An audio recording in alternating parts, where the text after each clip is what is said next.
C'est l'heure du second débat de ce Sens Public avec une date. On ne soupçonnait pas à l'époque qu'elle changerait la face du monde. 26 mars 2000, Vladimir Poutine est élu pour la première fois président de la Fédération de Russie. Rêvait-il déjà de retrouver la grandeur de l'URSS? La guerre en Ukraine était-elle prévisible dès les années 2000? Comment a-t-il réduit au silence tous ses opposants? Avant de répondre à ces questions avec mes invités, Fabien Recker, il retrace pour nous ce quart de siècle de pouvoir poutinien. 24 février 2022, Vladimir Poutine envahit l'Ukraine malgré le tollé international. Les masques tombent, l'ancien partenaire de l'Occident est bel et bien devenu un paria. Quand il succède à Boris Yeltsin en 1999, pourtant, le maître du Kremlin ne fait pas encore peur. Solidaire des Américains après le 11 septembre, aux côtés des Européens pour dénoncer l'invasion de l'Irak par les États-Unis, comme lors de cette visite au Sénat français en 2003, quand on lui demande si la guerre est la seule solution. Non, je ne le crois pas. Mais en 2007, première alerte, à la conférence de Munich sur la sécurité, un Poutine virulent règle ses comptes avec l'Ouest, dénonçant l'élargissement de l'OTAN jusque devant sa porte. Il s'agit d'un facteur de provocation grave qui réduit la confiance mutuelle. Et nous sommes en droit de nous demander franchement contre qui cet élargissement se fait-il. Il adresse un avertissement à l'Occident. Attention, dit-il, la Russie n'est plus faible. La Russie a retrouvé une partie de sa puissance et donc il va falloir tenir compte de nos demandes, de notre position. En 2008, premier passage à l'acte en Géorgie. Au prétexte d'accrochage entre loyalistes et séparatistes pro-russes, Vladimir Poutine envahit une partie du territoire géorgien. Sorte de répétition générale de l'annexion illégale de la Crimée 6 ans plus tard. L'année 2014 marque le début de plus d'une décennie de guerre avec l'Ukraine. Sur le plan intérieur, Vladimir Poutine s'est patiemment rendu incontournable. Bénéficiant de la manne des hydrocarbures, ses résultats économiques l'ont rendu populaire auprès d'une partie des Russes quand il cède sa place en 2008 à Dmitri Medvedev.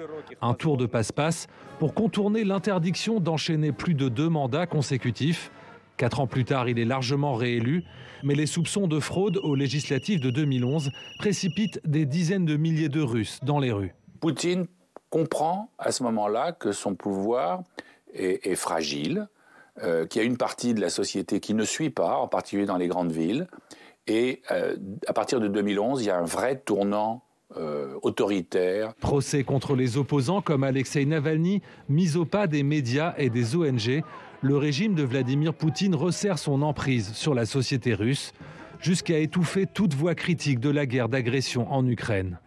Devenu infréquentable pour les Européens, le président russe n'en est pas pour autant isolé sur la scène internationale, où il bénéficie d'un large soutien parmi les pays non occidentaux. Et on revient sur ces 25 années de pouvoir absolu avec Pierre Lévy. Bonsoir. Bonsoir. Bienvenue. Ancien ambassadeur de France en Russie jusqu'en 2024. Vous étiez en poste à Moscou jusqu'au mois d'août. Et d'ailleurs, la France n'a pas nommé d'ambassadeur, de successeur à l'instant T. André Kozovoy, bonsoir. Bonsoir. Bienvenue à vous. Professeur d'histoire russe et soviétique à l'université de Lille. Auteur de ce livre « Les services secrets russes, des tsars à Poutine », publié aux éditions Talendier. Elena Voloshin, bonsoir. Bonsoir. Et bienvenue. Vous êtes grand reporter indépendante, ancienne correspondante à Moscou, et vous publiez Propagande, l'arme de guerre de Vladimir Poutine aux éditions Autrement. Mathieu Croissando, éditorialiste politique, évidemment, est resté à mes côtés. Pierre Lévy, vous avez côtoyé évidemment de près le pouvoir, la diplomatie russe, croisé le président Poutine lors de plusieurs réceptions officielles. Qu'est-ce qui vous a frappé pendant ces 4 années, presque 5 années passées à Moscou? Je voudrais d'abord rectifier ce que vous avez dit au début, puisque mon successeur, Nicolas de Rivière, a été nommé à son agrément, à son visa, et va arriver très prochainement à Moscou. Je n'avais pas cette information, merci de la rectifier. L'ambassade n'a pas été en déshérence ou fermée, il y avait un chargé d'affaires, et pour nous, ça a toujours été extrêmement important de maintenir l'ambassade en état de travailler, même si elle était dans une situation extrêmement dégradée, puisque vous vous souvenez peut-être en mai 2022, il y a eu des vagues d'expulsion, les persona non grata, les PNG, comme on dit. Voilà. Mais je voulais mentionner ce point parce que c'est très, très, très, très important. Alors, effectivement, en regardant ce film, d'abord, je crois que c'est très important de remettre les choses en perspective, parce que quand on travaille sur la Russie, je pense qu'il faut toujours réfléchir selon le temps long. C'est ce que les Russes font d'ailleurs, puisque cette crise a des racines profondes, des racines historiques ou pseudo-historiques. Moi, j'imagine que nous en parlerons beaucoup. Et c'est très intéressant, je crois, parce que à chaque fois, dans tous ces débats aujourd'hui qui sont au cœur de l'actualité, on se pose la question de savoir si on s'est trompé. Est-ce que nous avons été trop durs avec la Russie? Est-ce que nous n'avons pas été assez à l'écoute de la Russie? Et ça remonte même bien avant la période que vous évoquez, 1991 ou même avant pour certains. Et je crois que c'est très important de regarder cette période pour éviter, peut-être aujourd'hui, de faire des erreurs, alors que nous sommes, je crois, j'ose pas dire au bord de l'abîme, mais en tous les cas, dans une période, dans une séquence qui est extrêmement inquiétante. Avec là la possibilité de faire des erreurs, et des erreurs historiques. Petite question, retour d'expérience sur les semaines qui précèdent l'invasion de l'Ukraine. Est-ce que vous, de votre place, quand même privilégiée, il y a des signes avant-coureurs, il y avait évidemment les services secrets américains qui avaient allumé plusieurs signaux d'alerte, mais comment vous l'avez ressenti cette période? C'est-à-dire qu'il faut bien comprendre que les choses n'ont pas changé du jour au lendemain. En 2021, nous étions déjà dans une année de très grande tension. Vous vous souvenez peut-être qu'au printemps 2021, il y avait des accumulations de troupes au Bélarus, à la frontière ukrainienne. Alors les Russes nous disaient ce sont des exercices. Et puis ensuite, il y a eu toute une série de tensions, le dialogue se grippait. Je me souviens d'une réunion à Paris avec les ministres Lavrov et Shoigu qui était d'une extrême tension. Donc ministre des Affaires étrangères et de la Défense. En novembre 2021. Donc tout ça montait et à chaque fois, bien sûr, les Russes nous disaient ce ne sont que des exercices, dénonçaient notre hystérie russophobe et nous assuraient, y compris d'ailleurs en février 2022, au début, vous vous souvenez que le président de la République y est allé le 7 février, nous assurait que tout ça, que notre alarme n'avait absolument pas de sens. Alors, est-ce que c'était écrit dès le mois de mars 2014, l'annexion de la Crimée? On écoute, Vladimir Poutine justifier le rattachement de cette province ukrainienne à la Russie. Dans le cœur et la conscience des gens, la Crimée était et reste une partie intégrante de la Russie. Cette conviction fondée sur la vérité et la justice était ferme et a été transmise de génération en génération. Andrei Kozovoy, est-ce que finalement l'invasion de l'Ukraine, elle est écrite dès mars 2014, voire dès l'arrivée de Vladimir Poutine au pouvoir au début des années 2000? Alors en tout cas, c'est ma conviction personnelle. C'est ma conviction personnelle. Le fantasme, si on peut utiliser ce mot, le fantasme russe du retour déjà de la Crimée, dans le giron de la mère patrie russe, n'est-ce pas? Il faut quand même rappeler à nos téléspectateurs que la Crimée a été russe depuis 1783, depuis le règne de Catherine II.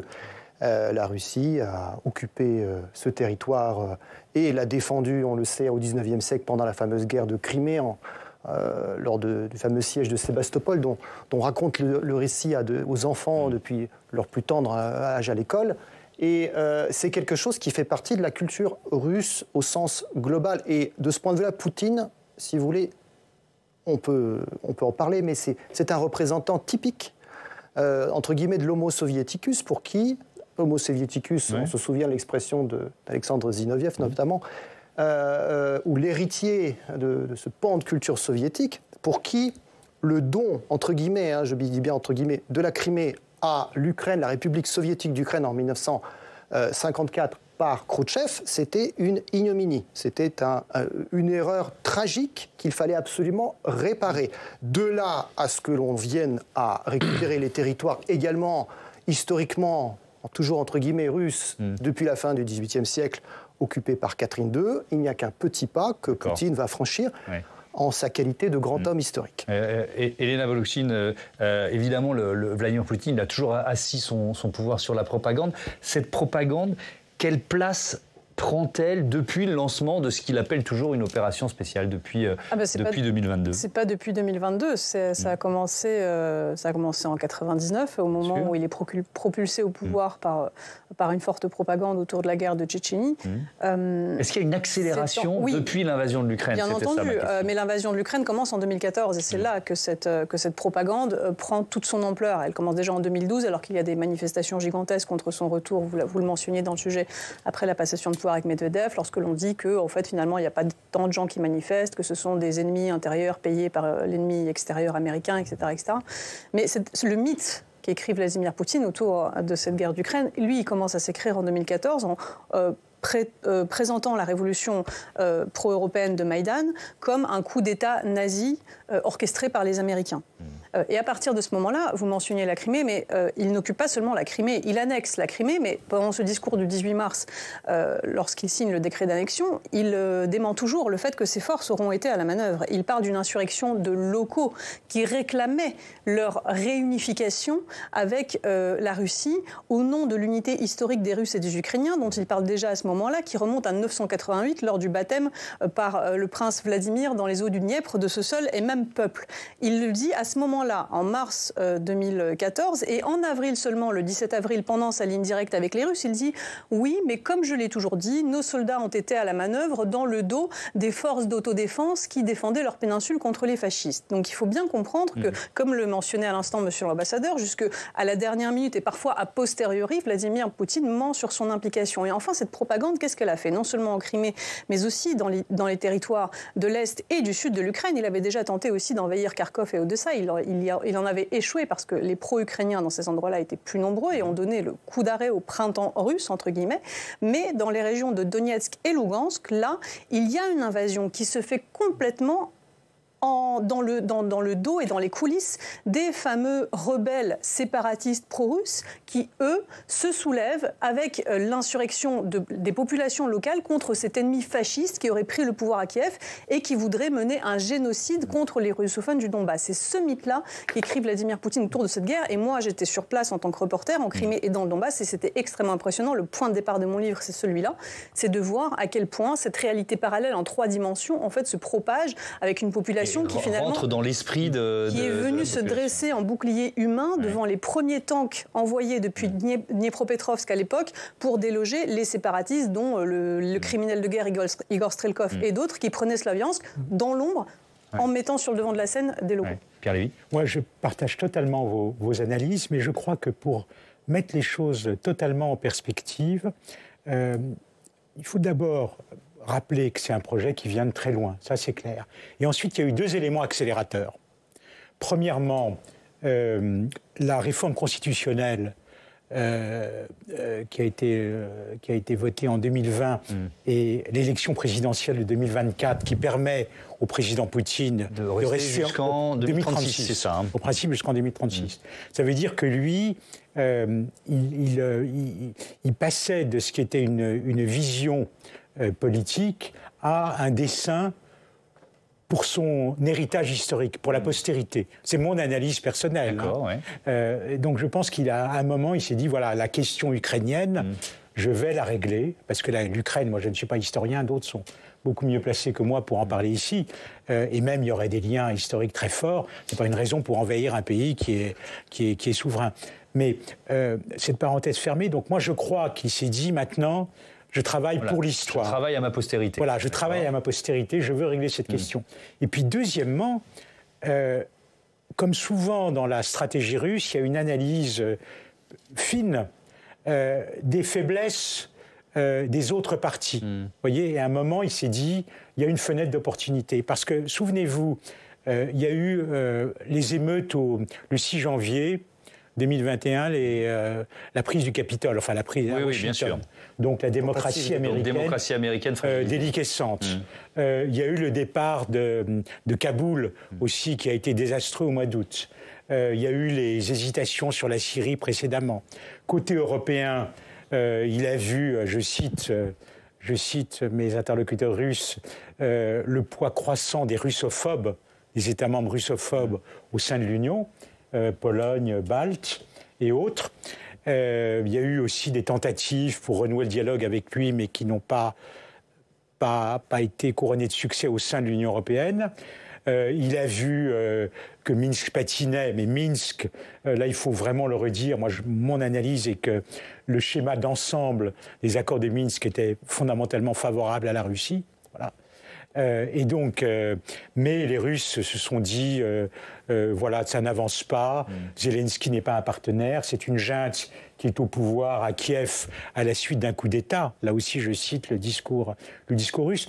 Donc, il s'est dit, il y a d'un côté l'occasion de travailler pour la postérité et de l'autre côté, l'occasion de profiter de cette faiblesse côté occidental. Alors, on va essayer de comprendre ensemble si ou comment Vladimir Poutine a évolué en 25 ans.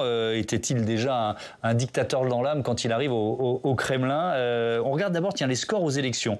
C'est intéressant. Première victoire, 26 mars 2000, 52,9%. Ensuite, 4 ans plus tard, il est à 71%. Ensuite, il y a ce tour de passe-passe dont on parlait avec Medvedev. Et puis 63, 77, 77% lors des dernières élections en 2024. Qu'est-ce que vous en dites, Andrei Kosovoï? Bon, alors après, on peut discuter de la véracité, validité de ces scores, évidemment, mais est-ce qu'il a fondamentalement changé, Vladimir Poutine, ou pas? Oui, c'est une question très, très importante. Et si vous me permettez, je vais encore une fois remonter à quelque chose de très important qu'on n'a pas encore évoqué, qui est la disparition de l'URSS, qui s'est passée donc en décembre 1991. Oui. On avait une immense fédération, qui n'en était pas une en réalité, tout était contrôlé par un centre et par un parti communiste à une certaine époque omnipotent. Donc cela implose et on a l'apparition de 15 nouveaux États. 3 États en particulier sont pour Poutine responsables de ce qu'il va qualifier plus tard de plus grande catastrophe géopolitique du XXe siècle. Ces 3 États sont la Russie, à l'époque représentée par Yeltsin, et puis l'Ukraine et le Bélarus. L'Ukraine va devenir petit à petit une obsession pour lui. Il va vouloir, à mon avis, punir l'Ukraine pour avoir précipité la disparition de l'URSS, l'éclatement de ce qui était pour lui son pays d'origine. Il faut se souvenir qu'il est né en 1952, il a grandi à l'époque soviétique, il a fait sa carrière au sein du KGB à l'époque soviétique, il doit tout à l'URSS. Et je crois qu'il faut insister sur cette partie psychologique, symbolique dans son esprit. Et donc, quand on parle d'évolution de Vladimir Poutine... Est-ce qu'il y a eu une fenêtre un peu plus démocrate de Vladimir Poutine? Il y a eu une apparence de démocratie, en tout cas une petite fenêtre. On se souvient, par exemple, après le 11 septembre 2001, après les attentats du World Trade Center, il s'est entendu avec le président George W. Bush. C'était le premier, je crois, à l'avoir appelé au téléphone pour lui exprimer ses condoléances. Et après, il a même autorisé l'aviation, il me semble, américaine à utiliser des bases en Asie centrale pour frapper l'Afghanistan. On a eu des choses comme ça. On a eu un semblant de rapprochement. Mais au fond, j'en suis convaincu, c'est toujours... Poutine a toujours été ce qu'on appelle un gosoudarstvenik en russe, c'est-à-dire quelqu'un qui est attaché à l'idée d'un État très fort, la fameuse verticale du pouvoir dont il a parlé à son arrivée au pouvoir en 2000, en fait. Rétablir la verticale du pouvoir.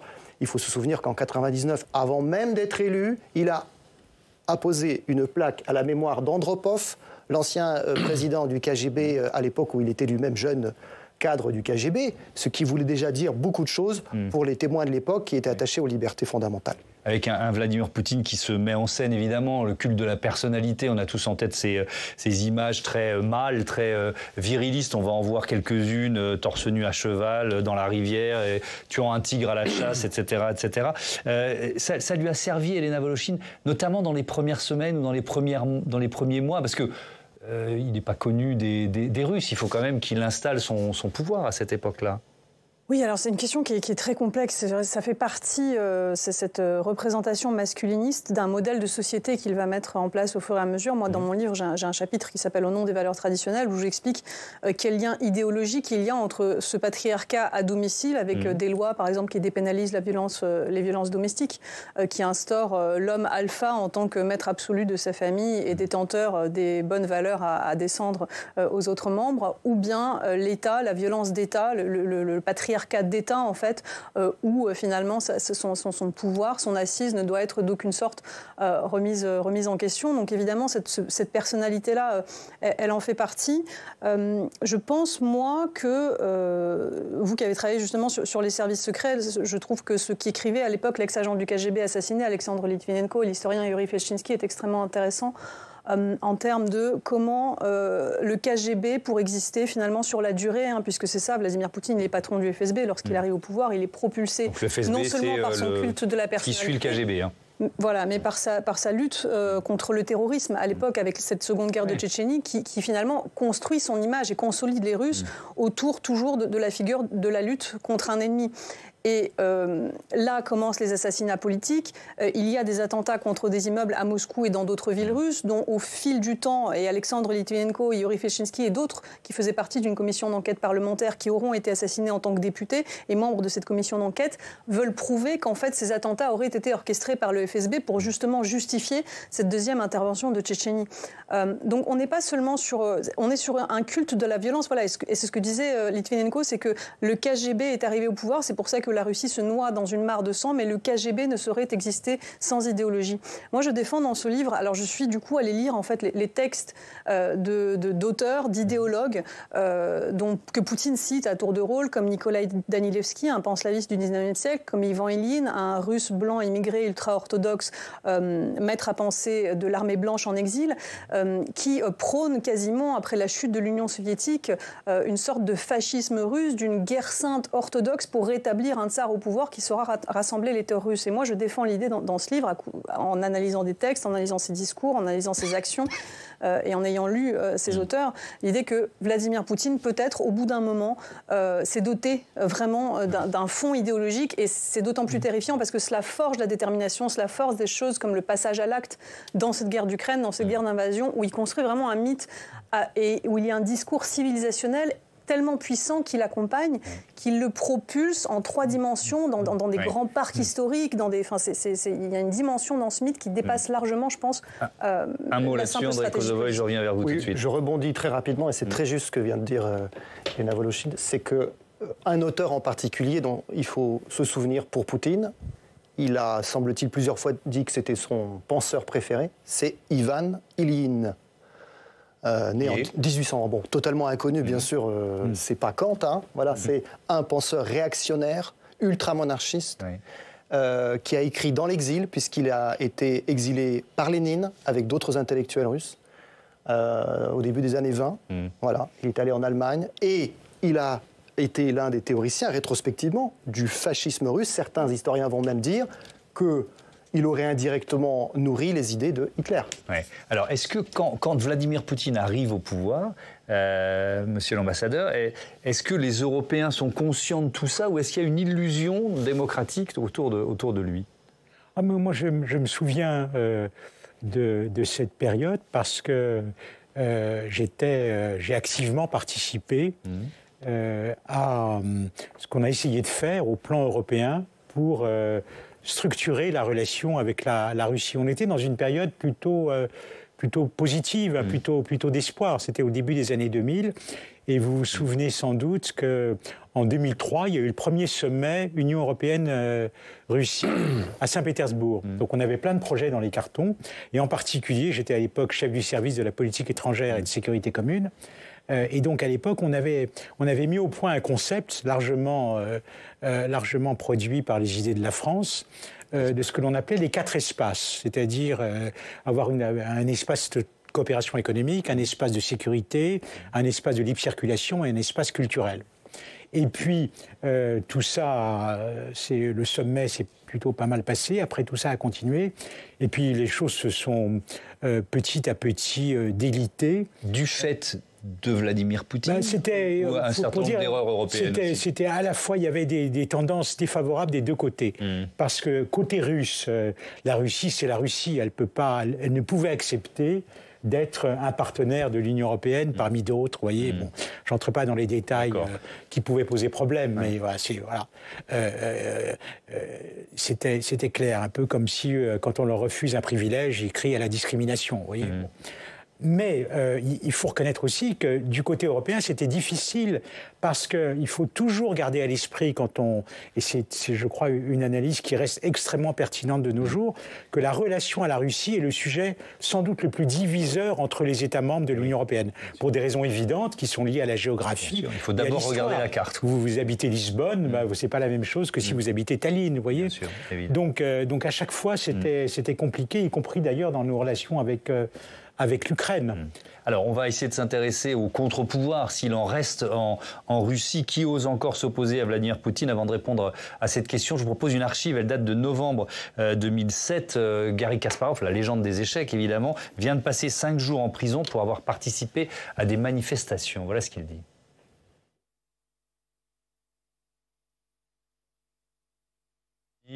Je pense que le son va arriver. On recale Garry Kasparov.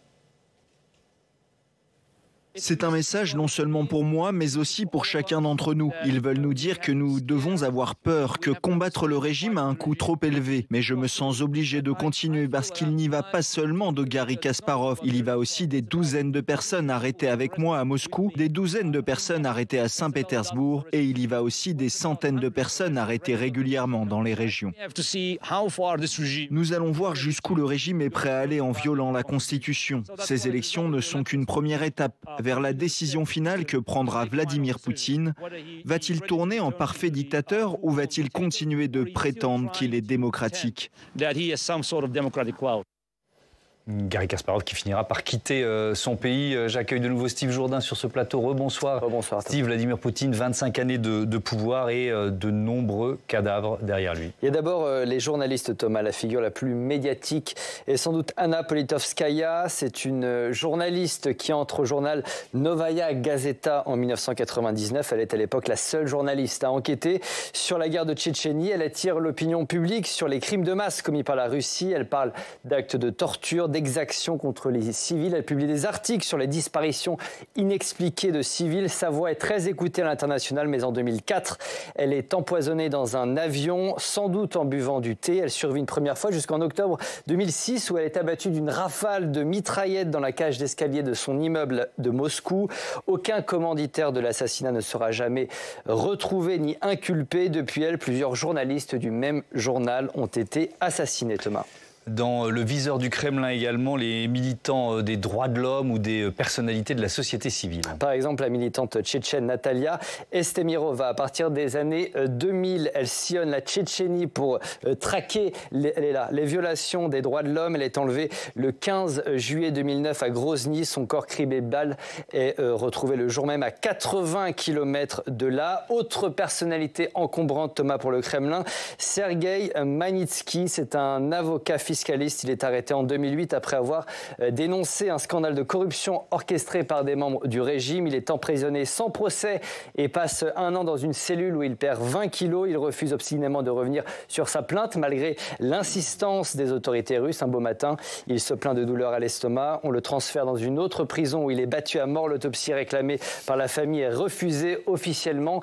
Sa mort n'est due qu'à une simple négligence. Et puis il y a aussi, Steve, les anciens proches de Poutine. Par exemple, Boris Abramovitch Berezovsky, c'est à l'origine un homme d'affaires, pas n'importe lequel, à la fin des années 90. Il est peut-être l'homme le plus riche et le plus puissant de la Russie post-soviétique. C'est lui qui contribue à mettre Vladimir Poutine au pouvoir et à le faire élire en 2000. Quelques mois précisément après cette élection, il tombe en disgrâce au Kremlin. Il est accusé de corruption et doit prendre le chemin de l'exil direction l'Angleterre. Le 23 mars 2013, son cadavre est retrouvé dans sa salle de bain londonienne avec un morceau d'écharpe accroché autour du cou. Londres, toujours, Thomas, c'est aussi la ville où est empoisonné Alexandre Litvinenko quelques années plus tôt. Litvinenko, c'est un ancien agent du KGB au tournant des années 2000. Il dénonce publiquement la corruption du régime et devient un farouche opposant à Vladimir Poutine. Quelques années plus tard, en novembre 2006, il est transféré à l'hôpital après avoir bu un thé empoisonné au polonium 210. Il meurt à l'âge de 43 ans.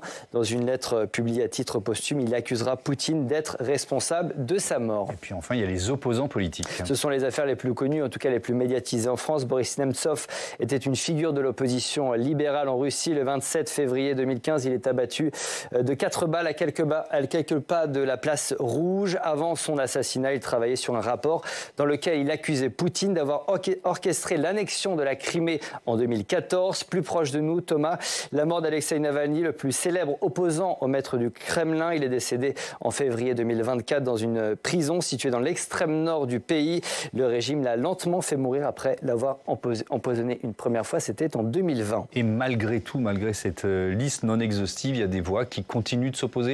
Vladimir Kara-Murza est de celle-ci, condamné à 25 ans de prison pour s'être exprimé sur l'Ukraine. Il a été libéré l'été dernier dans le cadre d'un échange de prisonniers. Il a déjà survécu à 2 tentatives d'empoisonnement, mais refuse de baisser les bras. Un chiffre pour conclure, Thomas. Selon plusieurs estimations, il y aurait actuellement plus de 1300 prisonniers politiques en Russie. Merci beaucoup, Steve Jourdain. Elena Voloshin, je me tourne vers vous. Peut-être vous avez vécu, travaillé en Russie. C'est à votre expérience que je m'adresse d'une certaine façon. Quelle pression vous avez subie? Pourquoi vous avez décidé de venir en France, de revenir en France? Alors moi personnellement, je n'accentue pas trop l'attention sur mon cas personnel parce que c'est la question des lignes rouges en fait de chaque journaliste. Moi ça faisait 10 ans que j'étais sur place, je suis binationale, j'ai un enfant en bas âge, donc j'étais à la frontière lorsque la guerre à grande échelle a éclaté. Il y a eu plusieurs publications, notamment du parquet général, avec des menaces contre les Russes qui travaillent pour des organisations étrangères, etc. Enfin, je ne me suis vraiment pas sentie à l'aise et j'ai senti que vraiment les lignes avaient bougé, les règles du jeu ont changé. J'avais tout d'un coup 15 policiers et personnes en civil dans ma chambre d'hôtel en train de fouiller mes affaires alors que je leur montrais mon accréditation. Enfin, je comprenais qu'il y avait une guerre, une vraie. Quand je dis une vraie, non pas à dire que celle du Donbass n'en était pas une, que j'avais couverte très très longuement. Mais là, on était dans un pays qui devenait une dictature et ça a été lisible pour moi d'emblée. Donc j'ai décidé de partir. Ce n'est pas à dire que je risquais davantage que de très nombreux autres journalistes qui sont restés, qui étaient dans les airs des autorités, russes notamment, et travaillant pour les médias russes, parce que nous, correspondants de presse étrangère, on était quand même le dernier bastion de liberté d'expression, au sens où on n'était pas censuré, au moins dans ce qu'on faisait, et on subissait des menaces, enfin des pressions indirectes, on nous empêchait par endroits de travailler, et très souvent même, et d'ailleurs presque au quotidien en fait. Mais comparé à ce que vivaient les journalistes russes, qui eux vraiment étaient sous le coup de censure, de pression, de lois sur les agents de l'étranger, d'emprisonnement, enfin nous, on pouvait quand même travailler assez sereinement. Mais par contre, ce qui est décrit là, enfin moi j'ai enterré Boris Nemtsov, on est allé d'assassinat politique en emprisonnement. J'ai vu le pays pendant 10 ans se refermer et devenir une vraie dictature. Est-ce qu'il y a encore des contre-pouvoirs en Russie, d'après vous, monsieur l'ambassadeur? J'ai vraiment beaucoup de mal à les voir. Je pense que vous avez une grande masse de la population qui... les sondages sont toujours sujets à caution, mais moi je voyais régulièrement les gens de l'Evada, vous voyez. Et puis finalement, sur longue période, vous vous apercevez que la population dans son ensemble, je crois que le président Poutine a des taux d'approbation supérieurs à 80% actuellement. Mais parce que les gens, d'abord, ne savent pas exactement ce qui se passe. Ils sont en permanence... sous cette propagande selon laquelle la Russie est attaquée. La Russie est attaquée. Voilà, il n'y a pas de presse. Pour avoir un exemple très concret, quand il y a eu les Jeux Olympiques de Paris, là, vous savez, la Russie n'y a pas participé, vous n'aviez pas de programme officiel. Il n'existait pas. Vous voyez, les gens regardaient sur YouTube pour se tenir au courant. Ouais. Mais donc, les gens pensent que le chef a les guides. Deuxièmement, il y a la propagande, sans doute la peur aussi. Il y a cette habitude de rester dans sa discussion dans la cuisine, comme on dit. Et puis aussi, et ça il faut le prendre en compte, la population profite de cette situation de guerre. Hein. Le revenu disponible a augmenté considérablement par rapport au niveau d'avant la guerre. Maintenant, il y a une très forte pression sur les salaires. Il y a un taux de chômage de 2,3% qui n'a jamais été vu comme ça. Ce qui veut dire aussi qu'il y a des grandes vulnérabilités dans l'économie russe. Mais il faut sans doute aussi, alors ça c'est un autre sujet peut-être pour l'avenir, prendre en compte une partie de la population qui pourrait, elle, se montrer plus extrémiste. Je veux dire par là qu'il y a tous ces gens qui vont sur le front. Il y a tous ces gens qui étaient sensibles au discours de Prigojine, parce que moi, ce qui m'avait frappé à l'époque, c'est que... L'ancien patron des ministres Wagner. Voilà, de Wagner. Ce qui m'avait frappé à l'époque, c'est que le président Poutine le discours de Prigojine portait. Prigojine n'était pas contre la guerre, il était pour la guerre, mais il disait la guerre est mal menée, qu'il y a de la corruption, et d'ailleurs ce qui s'est passé après. Et je pense et j'ai vu après comment le président Poutine a modifié sa politique de communication, par exemple en allant plus sur le terrain. Il avait peur de ça. Je veux dire par là, et je terminerai ainsi, que dans l'hypothèse où on passerait à autre chose, qu'est-ce qu'il adviendra de ces gens qui sont démobilisés, qui rentrent dans leur foyer? J'ai toujours en tête l'exemple de la France entre les deux guerres, 1919-1939, avec le rôle politique des anciens combattants.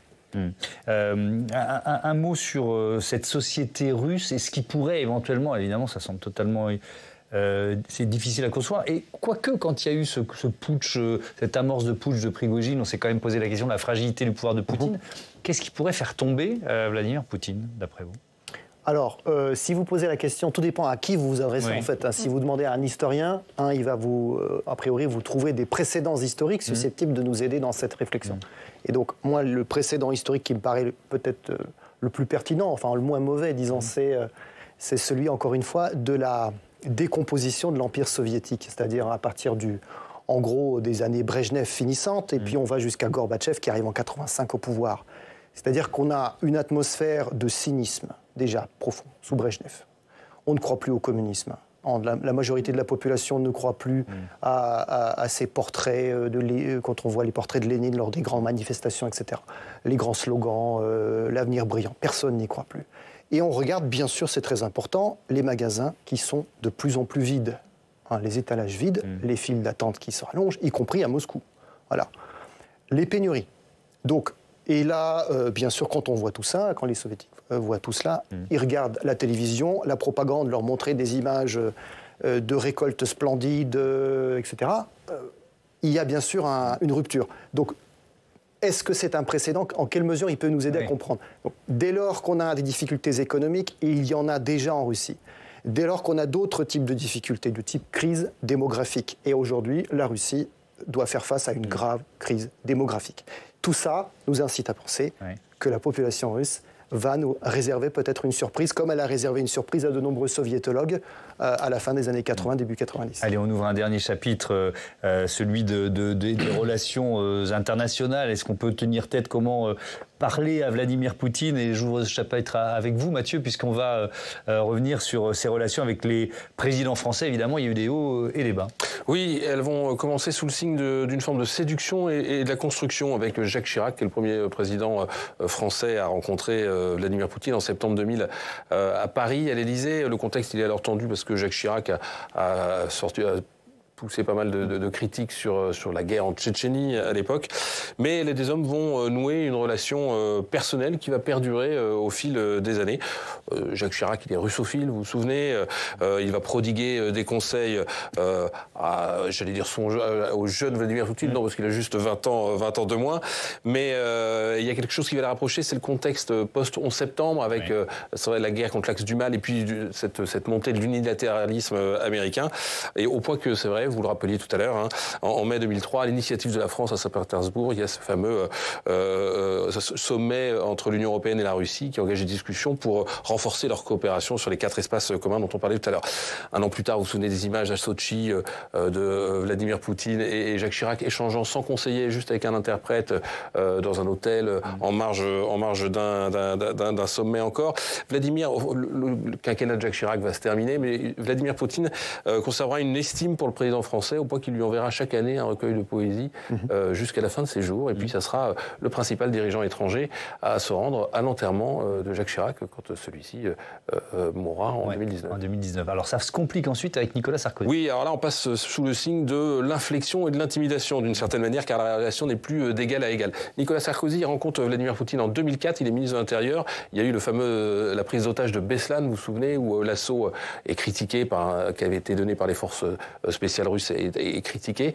Mais Nicolas Sarkozy soutient Vladimir Poutine. Mais 2 ans plus tard, il est en campagne pour la présidentielle. Et là, Nicolas Sarkozy, il critique la guerre en Tchétchénie, il critique la situation des droits de l'homme en Russie, et puis ça devient Sarko l'américain. Vous vous souvenez, il s'aligne plutôt sur les États-Unis, il promet de réintégrer le commandement unifié de l'OTAN. Bref, on n'est plus tout à fait dans la même ambiance. Il se fait élire, Nicolas Sarkozy, et il rencontre Vladimir Poutine au G8, vous vous souvenez, en Allemagne. Et alors là, lors d'une conférence de presse qui suit leur tête-à-tête, Nicolas Sarkozy va paraître un peu groggy, la presse va s'interroger et le journaliste Nicolas Hénin va assurer plusieurs années plus tard que c'est parce que l'échange a été très violent entre Nicolas Sarkozy et Vladimir Poutine ayant menacé Nicolas Sarkozy de, entre guillemets, l'écraser, ce que Nicolas Sarkozy et son entourage démentiront par la suite. En 2008, on en parlait aussi, il y a la Géorgie, vous vous souvenez. Alors là, Nicolas Sarkozy va tenter de jouer les intermédiaires. Il va y parvenir au nom de l'Union européenne. Il va obtenir un cessez-le-feu, mais il va aussi consacrer l'avancée militaire des Russes en Ossétie du Sud, ce qui va, d'une certaine façon, renforcer Vladimir Poutine. Après sa défaite, en 2012, Nicolas Sarkozy sera invité plusieurs fois au Kremlin. Et en 2023, vous vous souvenez, on peut discuter avec Vladimir Poutine, avait dit Nicolas les termes qu'il avait employés. Exactement, ce qui a rendu furieux son successeur François Hollande, parce que là on n'était plus du tout dans le sous les mêmes termes, c'était tension et confrontation avec François Hollande, en désaccord total sur évidemment les sujets, parce que Vladimir Poutine n'était pas non plus le même, la Syrie, et puis bien sûr la Crimée. François Hollande gardera un souvenir horrible de Vladimir Poutine, il dira avec Poutine il faut apprendre ce que c'est que le mensonge, pas le petit mensonge, pas le mensonge par omission, le mensonge énorme, il est toujours en train d'alterner le brûlant et le glacial. Il faut construire, il y a toujours la nécessité de construire un rapport de force à l'égard de Vladimir Poutine, a dit très récemment François Hollande. Et donc on termine avec Emmanuel Macron. Et alors Emmanuel Macron, c'est sous le signe de l'illusion et de la déception. Au lendemain de son élection, Emmanuel Macron, il se dit qu'il va nouer une relation interpersonnelle avec Vladimir Poutine, que c'est peut-être un moyen de le ramener dans le jeu, et puis ça va le servir aussi parce que c'est le premier grand chef d'État étranger qu'il rencontre, donc si ça se passe bien, ça va être gagnant-gagnant. Et puis évidemment, vous connaissez la suite. En 2022, après l'invasion de l'Ukraine, le président français qui avait reçu Vladimir Poutine à Versailles va tenter de rappeler son ami Vladimir. Il va poursuivre les coups de fil comme ça assez longtemps, au point d'indigner les Ukrainiens. Il va appeler à ne pas humilier les Russes, vous vous souvenez, jusqu'à l'automne 2022. Et puis, patatras, il devra se rendre à l'évidence. Et puis, il va ensuite tenter de rétablir un rapport de force avec cette fameuse question de l'ambiguïté stratégique. Est-ce qu'on interviendra, on n'interviendra pas? Avec le résultat qu'on sait, il est devenu aujourd'hui la tête de Turc de Moscou. Il nous reste 4 minutes. Ce débat a filé à toute vitesse, qui est plutôt bon signe. Je vous demandais aux uns et aux autres de faire une réponse assez courte. Le mensonge énorme, je reprends les termes de l'ancien président de la République, François Hollande. Est-ce que c'est ce qui caractérise la difficulté des relations avec Vladimir Poutine? Vous parlez de François Hollande, moi je rajouterais juste un point aussi. Oui. C'est lui qui a annulé le contrat des Mistral, des bateaux. Très juste. Et ça, qui explique les relations. Non, mais c'est une décision courageuse. Qu'aurait-on dit si les Mistral servaient à l'invasion de Sébastopol, des bateaux français?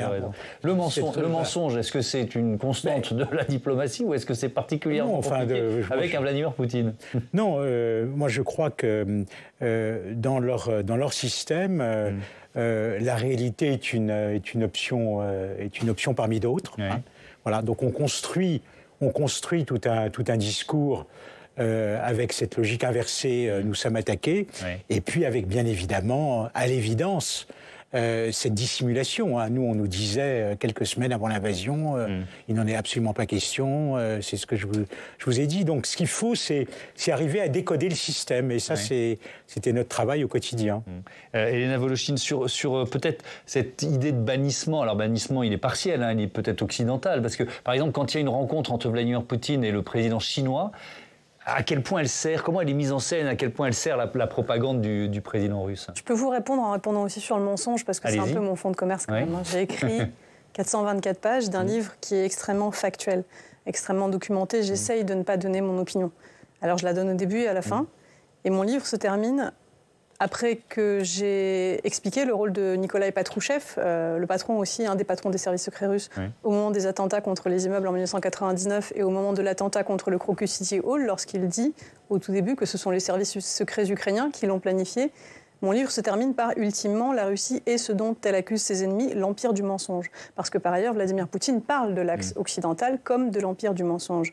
Nous ne sommes pas venus en Ukraine pour faire la guerre, nous sommes venus pour faire la paix.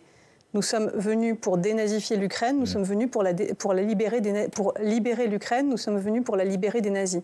Je cite là un présentateur de la télévision russe, comme vous, assis avec ses invités, qui lance une émission de télévision à une heure de grande écoute. Donc il faut vraiment comprendre qu'on est dans cette para-réalité-là en Russie. L'accusation systématique de ses propres actions, c'est celui qui dit qu'il fait. L'inversion systématique des rôles, la diabolisation.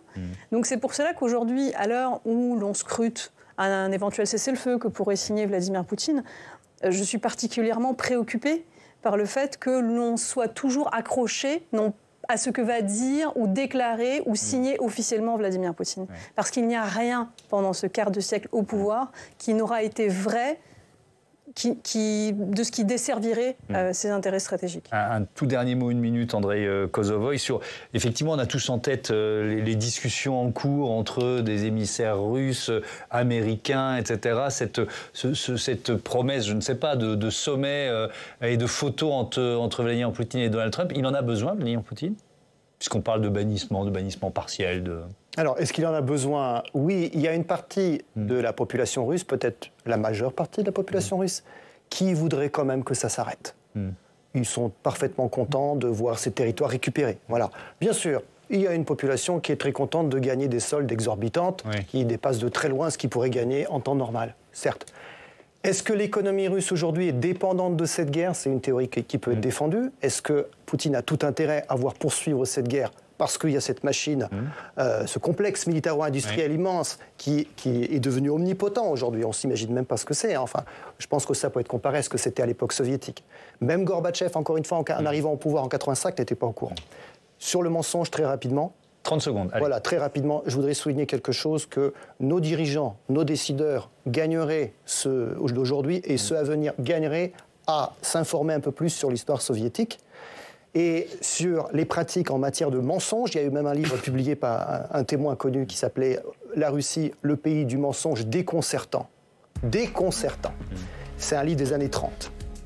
Lisez ça, lisez l'histoire soviétique et faites-vous moins d'illusions sur Vladimir Poutine. Merci beaucoup, merci à tous. C'était un débat passionnant. Merci d'y avoir participé. Je vais rappeler les titres de vos livres. Elena Voloshin, Propagande, l'arme de guerre de Vladimir Poutine, publié aux éditions Autrement, et les services secrets russes des tsars à Poutine, Andrei Kozovoï, aux éditions Talendier. Merci encore de votre présence. Je vous dis à demain pour un nouveau numéro de Sens Public, 18h, 22h. Vous pouvez retrouver nos débats sur publicsena.fr ou nous réécouter en podcast. Et puis notez que l'invité politique d'Oriane Mancini demain, dans la matinale de Public Sénat, ce sera Thomas Ménager, député Rassemblement National du Loiret, porte-parole du groupe RN à l'Assemblée. Belle soirée à toutes et à tous. Merci.